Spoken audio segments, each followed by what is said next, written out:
समृद्धी जाधव, स्वागत आहे तुमचं टॉप न्यूज मराठीमध्ये. सध्या पुणे महानगरपालिकांचा प्रचार जो आहे निवडणुकांसाठीचा तो सगळाच अंतिम टप्प्यात आलेला पाहायला मिळतोय.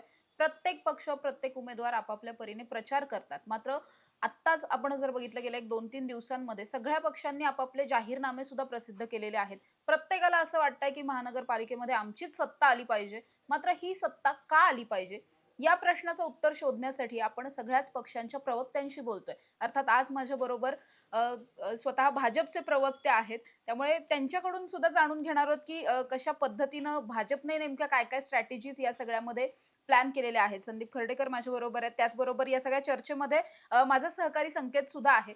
सर, पहिला प्रश्न आहे, प्रचारासाठी अगदी थोडे दिवस बाकी आहेत. कशा पद्धतीने तुमचा प्रचार चालू आहे? कारण मुळात दोन्ही तिन्ही मंत्री, सगळे खासदार, आमदार सगळे तळ ठोकून पुण्यामध्ये असलेले पाहायला मिळतात. नाही, मंत्री, आमदार, खासदार यांची जबाबदारी तर आहेच. ते या कामामध्ये आहेतच. पण आपल्याला माहीत असलं पाहिजे, की भारतीय जनता पार्टी ही जगातली सर्वात मोठी पार्टी आहे लौकिका अर्थाने. 12.5 कोटी सभासद भारतीय जनता पक्षाचे आहेत आणि केडर बेस पार्टी असल्यामुळे आमचा कार्यकर्ता हा सदैव तयार असतो, तत्पर असतो. तो ॲक्शन मोडवरच असतो. कारण आठवड्याला किमान 1-2 कार्यक्रम, प्रत्येक आठवड्याला प्रदेशाची बैठक, बैठक झाल्यानंतर शहराची बैठक, मंडळाची बैठक, मंडळाच्या बैठकीतून काय निरोप येतो पुढे प्रभागाची बैठक, दर बुधवारी प्रभागाची बैठक, दर सोमवारी शहराची बैठक, हे सगळं आमचं वर्षानुवर्ष सुरू आहे. त्यामुळे भारतीय जनता पक्षाला निवडणूक आल्यावर काही वेगळं करावं लागत नाही. आमचा कार्यकर्ता हा तयार असतो, रस्त्यावर उतरलेला असतो, नागरिकांच्या संपर्कामध्ये असतो.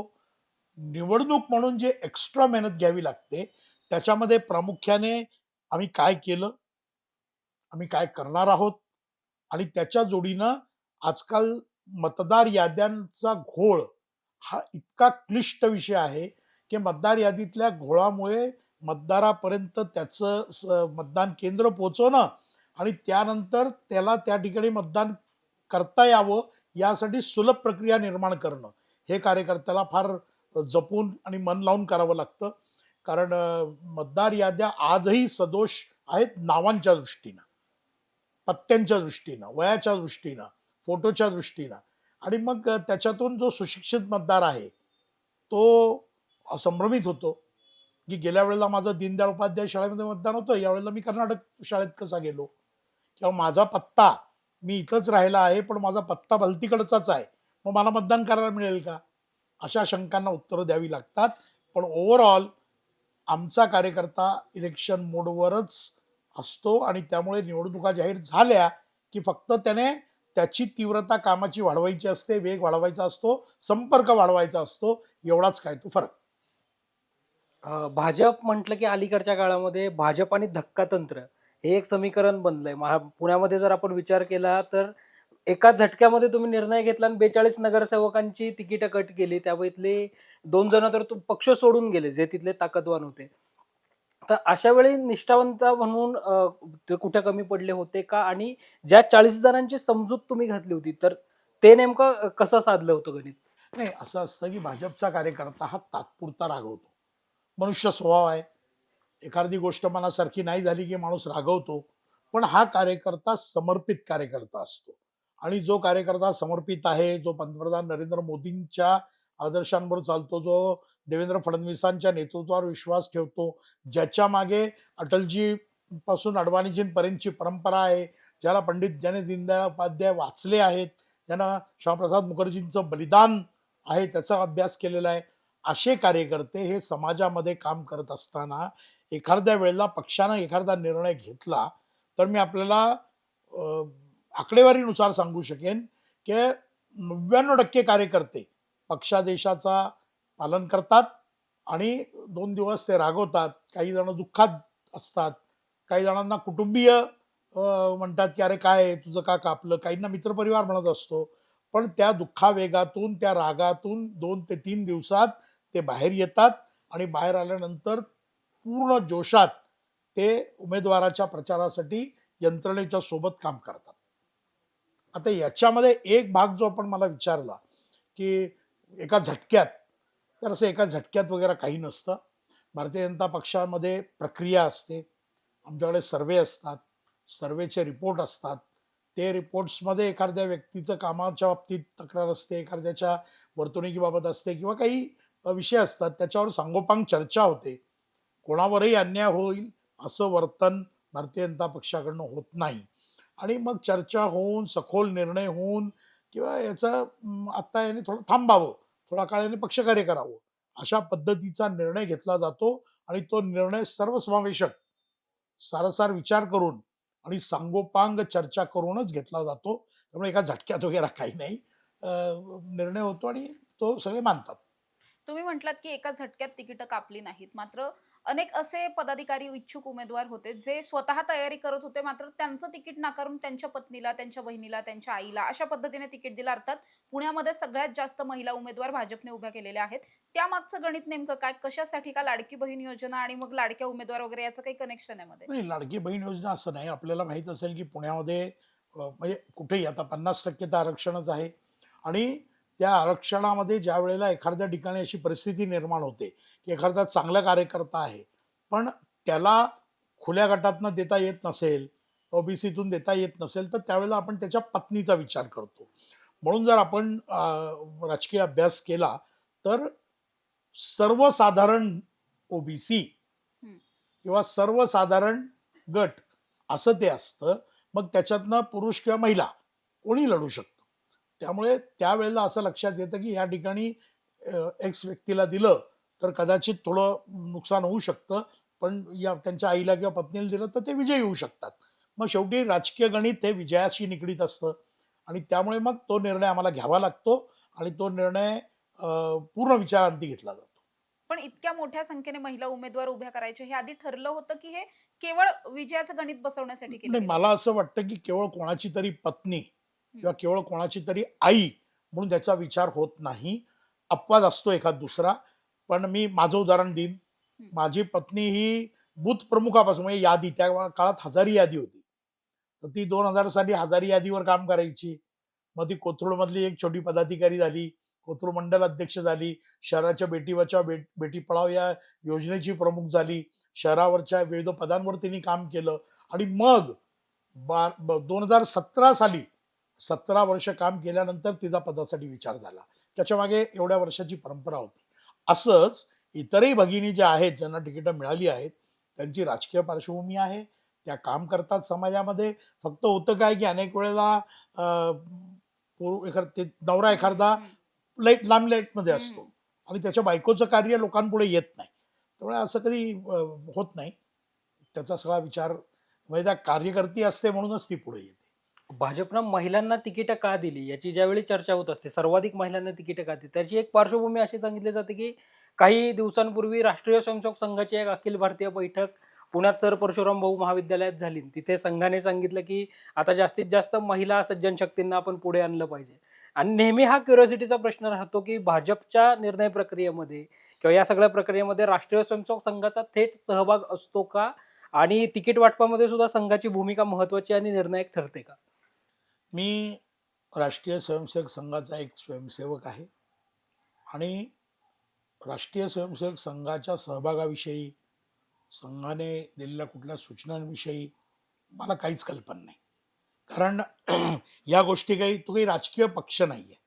संघ ही एक सामाजिक संघटना आहे. हिंदू संघटन, राष्ट्रभक्तीकडे लोकांना प्रेरित करणं, राष्ट्रवाद जोपासणं, असं सगळं संघाचं एकूण कार्याची पद्धत आहे. सेवा कार्य करणं. त्यामुळे मला तरी आजपर्यंतच्या संघाच्या म्हणजे वयाच्या 7व्या वर्षी स्वयंसेवक झालो, ते मी मरेपर्यंत स्वयंसेवक राहणार. आम्हाला तरी काही असं कुठं जाणवत नाही आणि अशा प्रकारच्या सूचना संघ कधी करताना मी तरी कधी बघितलेलं नाहीये. या सगळ्याच्या बरोबर आणखी एक महत्वाचं असं की सध्या महायुती म्हणून तुम्ही पहिल्यांदा एकत्र लढणार होतात. त्यानंतर अजितदादा वेगळे झाले. त्यानंतर शिंदेबरोबर लढणार होतात. तिथेही काहीतरी बिनसलं आणि आता स्वतंत्र लढताय. स्वतंत्र भाजपची किती ताकद आहे पुण्यात असं वाटतं? काही एखादं मिशन पहिल्यापासून बोललं जात होतं की भाजपने मिशन 120 डोक्यात ठेवलेलं आहे आणि त्या अनुषंगाने मग खूप धडकेबाज असे पक्षप्रवेश झाले. सामदाम दंडभेद ट्राय करून भाजप फक्त 120चा आकडा पार करण्यासाठी प्रयत्न करते असं बोललं जात आहे. ते खरं आहे का? 6 आमदार, 2 खासदार, त्यातले एक केंद्रीय मंत्री, 2 आमदार, हे महाराष्ट्रात 1 कॅबिनेट मंत्री, 1 राज्यमंत्री. मला वाटतं हे आमची ताकद किती आहे हे सांगायला पुरेशी आकडेवारी आहे. आत्ता महापालिकेमध्ये आमचे 100 सदस्य होते, नगरसेवक होते. त्यामुळे भारतीय जनता पक्षाची एकूणच पुणे शहराच्या जनमानसामध्ये एक प्रकारचं लौकिक आहे. जनमानसाचा बेस आहे, मतदाराचा बेस आहे. आणि केवळ पंतप्रधान नरेंद्र मोदी किंवा देवेंद्रजी यांच्याकडे बघून नव्हे, तर पुणे शहरातले कार्यकर्ते सुद्धा मनापासून जी समाजसेवा करतात, जे लोकांसाठी काम करतात, शहराच्या विकासासाठी काम करतात, ते बघून भाजपचा पुणे शहरातला बेस हा अतिशय पक्का आहे. आणि म्हणून मला असं वाटतं की आम्ही ज्याला आपण आता जो उल्लेख केला की तुम्हाला हम्म. हा असं 120 टार्गेट वगैरे, 125 टार्गेट आमचं आहेच. कारण आम्ही 100 जागा जिंकलो होतो आणि 25 जागा अशा होत्या की ज्या आम्ही खूप थोड्या फरकानं 150, 200, 250 कमी फरकाने हरलो आहे. तर तेवढी मतं तर कधी पण इकडून तिकडे होऊ शकतात. त्यामुळे आम्ही ते टार्गेट ठेवलेलं आहे आणि मला खात्री आहे की आम्ही ते टार्गेट गाठू. भाजपचं इतकं मोठं तुम्ही म्हटलात, की इतका मोठा कार्यकर्त्यांचा वर्ग आहे किंवा भाजपला मानणारा पुणे शहरामध्ये एक मतदारांचा सुद्धा वर्ग आहे. मग असं असताना सुद्धा इतक्या मोठ्या संख्येने निवडणुकांच्या तोंडांवरती इतर पक्षातले उमेदवार घ्यावेसे का वाटले? ज्या भागामध्ये भारतीय जनता पक्षाचा उमेदवार वर्षानुवर्ष निवडून येत नाही आणि ज्या भागामध्ये आमचा सर्वे सांगतो की या भागामध्ये ही व्यक्ती निवडून येऊ शकते, मग जेव्हा त्या व्यक्तीशी चर्चा होते, ती व्यक्ती सुद्धा हे सांगते की नाही मला सध्याच्या काळात मोदीजींचं विश्वगुरू म्हणून असलेलं स्थान, देवेंद्रजी विकास पुरुष म्हणून असलेलं स्थान हे आवडतं आणि मला त्यांच्या नेतृत्वाखाली काम करायला आवडेल. मग त्यावेळेला आम्ही विचार करतो की ही व्यक्ती जर या ठिकाणी भाजपमध्ये येत असेल, भारतीय जनता पक्षाची विचारसरणी स्वीकारत असेल आणि त्या व्यक्तीला या ठिकाणी लढून विजय मिळवता येणार असेल, तर बेरजेचं राजकारण जे आहे ते करावं लागतं. आणि काही प्रमाणात ठीक आहे, तिथं वर्षानुवर्ष काम करणाऱ्या कार्यकर्त्यावर अन्याय होतो, पण तो कार्यकर्ता तिथं विजयश्री मिळवण्यासाठी सक्षम नसतो. आणि ज्याला आम्ही घेतो, आपण सगळ्या शहराचा अभ्यास करा, ज्यांना ज्यांना बाहेरून आम्ही पक्षात घेतलं आहे ते त्या भागातले तगडे उमेदवार आहेत आणि ते विजयाकडे त्या ठिकाणी वाटचाल करत आहेत.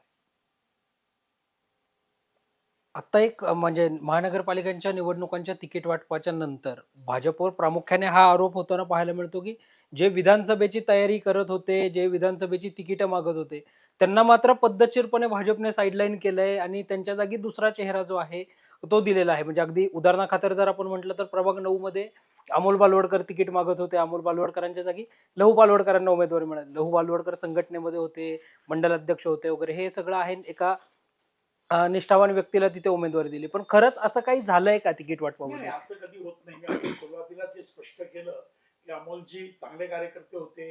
आता ते अनेक वर्ष आमचे नगरसेवक होते, पक्षाचं काम त्या भागामध्ये करत होते. खरं तर त्यांनी थोडंसं ज्याला श्रद्धा और सबुरी ठेवली असती, थोडंसं त्यांनी इतर जे अनेक मंडळी आहेत की ज्यांना तिकीट नाही मिळालं आणि जे प्रवाहामध्ये आले आणि आज काम करतायत. म्हणजे मी उदाहरणं देतोय, माझ्या प्रभागाचं देतो, कारण प्रभाग 29 मध्ये विद्यमान 3 नगरसेवकांना तिकीट मिळू शकलं नाही. जयंतजी भावे आमचे, दीपकजी पोटे, माधुरीताई सहस्रबुद्धे तिघेही प्रचार कार्यात व्यग्र आहेत. किंबहुना जयंतरावांनी तर दोन्ही मंडळाचा समन्वयक म्हणून अतिशय उत्तम काम सुरू केलेलं आहे. समर्पित कार्यकर्ता जो असतो, जो पक्षाच्या नीती आणि पक्षाच्या ज्या धोरणं आहेत त्याच्यावर चालणारा असतो, त्याच्या मनामध्ये कधी संभ्रम निर्माण होत नाही. ठीक आहे, आता मला थोडं थांबायला सांगितलंय, पुन्हा कधीतरी मला संधी मिळेल, कदाचित यापेक्षा मोठी संधी मिळेल, असंच विचार करून काम करणारी मंडळी असतात. अमोलजींनी थोडंसं भावना वेगामध्ये तो निर्णय घेतला आहे. त्यांनी आमदारकी मागितली होती, याच्याशी या सगळ्या गोष्टींचा काहीही संबंध नाही. मी माहिती म्हणून सांगतो आपल्याला की मी पण आमदारकी मागितली होती. फक्त मी त्याचा ज्याला आपण गाजावाजा पत्रकार परिषद घेऊन मला आमदारकी पाहिजे वगैरे असं काही बोबाटा केला नव्हता, कारण मी कार्यकर्ता आहे. मी पक्षाला सांगितलं होतं की मी रौप्य महोत्सवी वर्ष आहे माझं पक्षातलं, तर मला आता तुम्ही संधी द्या, पक्ष निर्णय करतो. नाही दिलं पक्षाने, मला प्रदेशाचा प्रवक्ता पद दिलेलं आहे, मी करतोय काम. त्यामुळे आपण जे म्हणता ते काही मला फारसं मान्य नाही. आणि कोणीतरी तिकीट मागितलंय म्हणून त्याला साईडलाईन केलंय असं कधी होत नाही. आणखी एक महत्वाचं असं की भाजपच्या खालोखाल जर आता बघितलं तर थेटपणे राष्ट्रवादी दोन्ही एकत्र आल्यामुळे त्यांची ताकद जराशी जास्त वाटते आणि त्यामुळे कुठेतरी राष्ट्रवादीला टार्गेट केलं जात आहे का किंवा स्वतः किती विकास केला हे सांगण्यापेक्षा राष्ट्रवादीने कसे गुन्हेगारी प्रवृत्तीचे काही लोक दिलेले आहेत वगैरे हे सगळं निगेटिव्ह पब्लिसिटी करण्याच्या जास्त भाजप मागे असं बोललं जातं त्यावर काय वाटतं? नाही, मला असं वाटतं की मुळात आपण जे मगाचा प्रश्न माझा मी उत्तर द्यायचं राहून गेलं की आधी आम्ही महायुतीमध्ये लढणार होतो. पण असं आहे की प्रत्येक पक्षाला स्वतःचा बेस वाढवायचा आहे. प्रत्येक पक्षाला आपली ताकद वाढवायची आहे आणि ती वाढवत असताना सर्वात चांगला मार्ग कुठला असतो तर तो आपण स्थानिक स्वराज्य संस्थांच्या निवडणुकांमध्ये कार्यकर्त्यांना न्याय देऊन, त्या कार्यकर्त्याला बळ देऊन, त्या कार्यकर्त्याभोवती पक्षाची ताकद, त्या कार्यकर्त्याभोवती नागरिकांची जनमानसातली त्याची प्रतिमा उंचावणं आणि या सगळ्या माध्यमातून तो पक्ष वाढत असतो. कारण मला असं वाटतं की तिन्ही वरिष्ठ जे आहेत आमचे, अजितदादा असतील, एकनाथ शिंदे असतील आणि देवाभाऊ असतील, यांनी एकत्र बसून त्यांनी शेवटच्या क्षणापर्यंत आपण बघत होतात की प्रयत्न सुरू होते. पण एखाद्या ठिकाणी भाजपच्या कार्यकर्त्यांना अन्याय होत होता, एखाद्या ठिकाणी राष्ट्रवादीच्या, एखाद्या ठिकाणी सेनेच्या. मग यापेक्षा त्या कार्यकर्त्यांना अन्याय न होता त्यांनी निवडणूक लढवावी. जो सक्षम आहे तो त्या ठिकाणी निवडून येईल आणि या सगळ्या मैत्रीपूर्ण लढती होतील, याच्यामध्ये कुठेही कटुता येणार नाही, हे आम्ही जपलं. राष्ट्रवादीला बदनाम करण्याचा किंवा काही करण्याचा विषयच नाही. प्रचार करत असताना त्या ओघामध्ये त्या भागातली जी समस्या असते किंवा त्या भागातला जो प्रश्न असतो तो मांडावा लागतो. तो मांडताना सुरुवात कोण करतं यालाही आपण महत्त्व दिलं पाहिजे. त्यामुळे भारतीय जनता पक्षाने कुठंही टीका करण्यावर भर दिला नाही. भारतीय जनता पक्षाने कुठंही अनावश्यक बदनामी मोहीम करावी असं केलेलं नाही. जे काही झालं ते ओघात झालं आणि आता 2-3 दिवस झाले सगळं पुन्हा ऑल वेल आहे. कारण आपण एक गोष्ट विसरता कामा नये, की शेवटी राष्ट्रवादीचे नेते अजितदादा पवार हे राज्य सरकारमध्ये उपमुख्यमंत्री आहेत. पुढेही एकत्र संसार करायचा आहे, एकत्र आम्हाला चालवायचं आहे. त्यामुळं स्थानिक पातळीवर त्यांचे उमेदवार निवडून येण्यापुरतं जेवढं आक्रमक पद्धतीनं मांडावं लागतं तेही मांडतायत, आम्हीही मांडतोय. याचा अर्थ असा नाही की कुठं आम्ही एकमेकांमध्ये मनभेद झाले. मतभेद स्वाभाविक आहे. भाजपविषयी नेहमी असं म्हटलं जातं की नेत्याची इच्छा ही आज्ञा आणि आज्ञा असे अनुमान.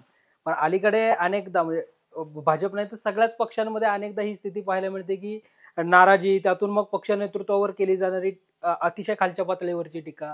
नव्यानं जे राजकारण, कारण तुमचा अनेक वर्षांचा अनुभव, अगदी पतित पासून पुढे गोपीनाथराव मुंडेंचे अगदी एकनिष्ठ कार्यकर्ते, मग भाजपातला प्रवास, हे सगळं पाहता आता जे नव्यानं राजकारणात येऊ पाहतायत किंवा नव्यानं राजकारणात आलेत, त्यांना एक प्रवक्ते किंवा एक अनेक वर्षांपासून राजकारणाचा अनुभव असल्यानं त्यांना नेमके काय सांगाल किंवा काय तुम्ही आव्हान कराल? श्रद्धा और सबुरी. काय झालंय की मला कोणाला कमी नाही लेखायचं, पण नवीन पिढी ही 2 मिनिट्स नूडलवाली पिढी आहे. बस 2 मिनिट. त्यांना वाटतं आपण एखादा कार्यक्रम घेतला, आपल्या भागामध्ये आपण 50-100 फ्लेक्स लावले की आपण लोकप्रिय झालो. असं नाहीये. त्यांचं टार्गेट आम्हाला लगेच नगरसेवकच व्हायचं असं आहे. माझं असं मत आहे की तुम्ही राजकारणामध्ये नगरसेवक न होता सुद्धा तुमचं नाव कमवू शकता.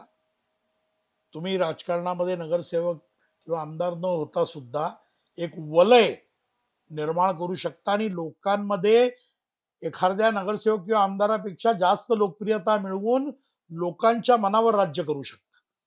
त्यामुळे नव्या पिढीने थोडासा उतावळेपणा जो आहे आणि बास अभी नाही तो कभी नाही ही भूमिका सोडून थोडं कार्य केलं पाहिजे, नागरिकांपर्यंत पोहोचलं पाहिजे.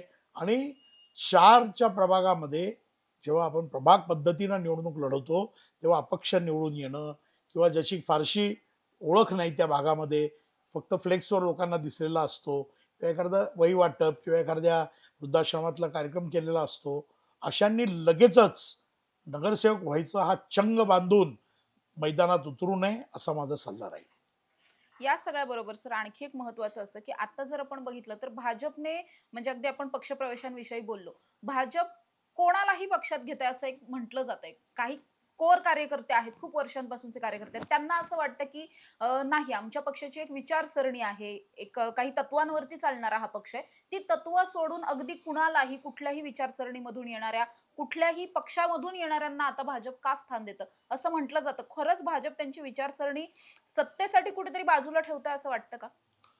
दुसऱ्या पक्षातनं आमच्याकडे येणाऱ्याला आमची विचारसरणी पटते म्हणूनच तो आमच्याकडे येत असतो. हे जगजाहीर आहे की भारतीय जनता पक्ष भगव्या ध्वजाला प्रणाम करतो. हे जगजाहीर आहे की भारतीय जनता पक्ष सावरकरांना मानतो. त्यामुळे एक हिंदुत्ववादी पक्ष भारतीय जनता पक्ष आहे हे सर्वांना माहीत आहे. त्यामुळे भारतीय जनता पक्षामध्ये प्रवेश करणाऱ्याला ही विचारसरणी मान्य असते म्हणूनच तो भारतीय जनता पक्षात येतो. त्यामुळे कुठेही आम्ही तत्वाशी तडजोड केली नाही. केली असेल तर त्यांनी केली असेल. तो नव्याने येतो, तो मूळ ज्या ठिकाणी असतो ती विचारसरणीशी त्याचं जुळत नाही किंवा ती विचारसरणी त्याला पटत नाही आणि त्यातून तो आमच्याकडे आलेला असतो. त्यामुळे याच्यात जर कोणी म्हणजे आपण म्हणताय त्याप्रमाणे तडजोड केली असेल तर ती त्यांनी केली. आम्ही आहोत तेच आहोत. आम्ही जनसंघाच्या काळापासून आजपर्यंत आमची विचारसरणी सोडलेली नाही आणि ज्या ठिकाणी एखादा कार्यकर्ता विचारसरणीच्या विरुद्ध जाईल, प्रताडणा करेल, त्याला बाजूला करण्यात येतं. हे काल परवाच्या अकोट अमरावतीच्या उदाहरणावरून आपल्या लक्षात येईल. मुंबईत सुद्धा 26 जणांना बडतर्फ तुम्ही केलं, तो विषय आहेच. आता अगदी समारोपाकडे या सगळ्या मुलाखतीच्या अनुषंगाने आपण जात असताना पुणे शहर म्हणून तुम्ही अनेक वर्ष काम केलं, प्रदेश पातळीवर अनेक जबाबदाऱ्यांवर तुम्ही काम केलं, महायुतीचे समन्वयक म्हणून लोकसभा विधानसभेला तुम्ही दिसलात. आता पुणे महानगरपालिकेसाठी तुमचा अनालिसिस किंवा तुमचे आकडे काय सांगतात की भाजप किती जागा जिंकेल आणि भाजपचा महापौर पुण्यात होईल का? नाही, भाजप निश्चितपणे 100+ जागा जिंकेल आणि महापौर भाजपचा होईल याबद्दल माझ्या मनात शंका नाही. देवाभाऊंनी आजपर्यंत जे जे ॲनालिसिस केलंय म्हणजे अगदी भले भले चाणक्य सुद्धा चाट पडले. पण आम्ही बिहारपासून महाराष्ट्रापर्यंत आत्ता सुद्धा आम्ही जे जिल्हा परिषद ह्याला नगरपंचायतीला आणि याला जे सांगितलं होतं त्याप्रमाणे आम्ही जागा जिंकल्यात. देवेंद्रजींनी जाहीर केलंय की 17 महापौर भारतीय जनता पक्षाचे होतील तर ते निश्चितपणे होतील. शेवटचा प्रश्न, भाजपला सध्या सगळ्यात मोठा पुण्यातला कॉम्पिटिटर कोण वाटतो? खरं सांगायचं तर कोणीच नाही. आत्ता मी कालही एका मुलाखतीमध्ये सांगितलं की फक्त आउटस्कर्ट्समध्ये काही प्रमाणात दोन्ही राष्ट्रवादीशी आमचा सामना होऊ शकतो. पण काँग्रेस हा मृतप्राय पक्ष आहे. काँग्रेसला उमेदवार मिळणं सुद्धा अवघड आहे. काँग्रेसकडे आता जन आधार नाही, विचारसरणी नाही. त्यामुळे काही प्रमाणात मानेर बालेवाडी असेल, खडकवासल्याचा काही भाग असेल, वडगाव शेरीचा काही भाग असेल, हडपसरचा काही भाग असेल, या ठिकाणी आमचे दोन्ही संयुक्त राष्ट्रवादीशी निवड म्हणजे ज्याला म्हणून निवडणूक रंगेल. पण ओव्हरऑल विचार करता भारतीय जनता पक्षच मोठ्या प्रमाणावरती विजयी होईल आणि आमचा महापौर पुण्यामध्ये असेल. नक्कीच संदीप खर्डेकर हे आज आपल्या स्टुडिओमध्ये आले होते आणि जसं त्यांनी अनालिसिस केलंय की फारशा चुरशीच्या लढती पुणे शहरामध्ये पाहायला मिळणार नाहीत, अगदी मेन सिटीमध्ये तरी नाही पाहायला मिळणार, कारण भाजपने जो इतक्या वर्षांपासून तयार केलेला त्यांचा एक मतदार आहे तो यंदाच्या वर्षी सुद्धा त्यांच्या पाठीशी उभं राहील असा एक अंदाज त्यांना आहे, खात्री त्यांना आहे असं आपण म्हणू शकतो. मात्र या सगळ्याच्या नंतर प्रत्येक जण असेच दावे करताय. या सगळ्या दाव्यांच्या नंतरही जनता कुणाला कौल देते हे पाहण्यासाठी आपल्याला 16 जानेवारीची वाट पाहावी लागणार आहे. अशाच ताज्या आणि महत्त्वाच्या बातम्यांसाठी तुम्ही पाहत राहा टॉप न्यूज मराठी. आपला महाराष्ट्र, आपली बातमी. तुमची car, electric panel, data server आगीपासून सुरक्षित आहे का? नाही? मग आजच बसवा F protect temperature activated fire suppression device. यामध्ये आहे eco friendly non toxic pressurised liquid जे आग लागल्यास क्षणार्धात ऍक्टिव्हेट होऊन आगीवरती मिळवते नियंत्रण. बसवण्यास अतिशय सोपे आणि सुटसुटीत. टेकालिपचे एक दर्जेदार उत्पादन एफ प्रोटेक्ट.